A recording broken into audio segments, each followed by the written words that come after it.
این پیج فمینیستای ایرانیه، نگاه کنید داره قرآن رو پاره پاره میکنه، قرآن رو پاره میکنن، قرآن رو آتیش میزنن و فیلماشو میذارن توی این پیج.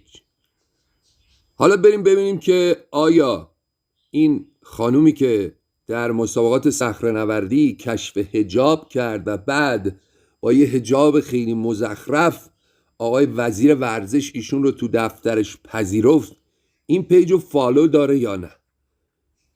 بله، مشاهده بفرمایید. دنبال کننده ها رو میزنیم، اینجا میزنیم الناز رکابی، الناز رکابی،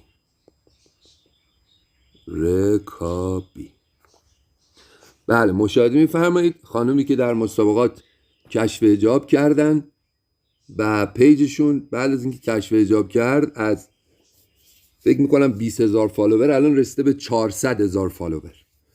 و بعد وزیر ورزششون رو دعوت کرده، گفته بیا پیش من قربونت برم، بیا ببینمت عزیزم چه موهای خوشگلی داری، تو دیوونه خونه داریم زندگی میکنیم.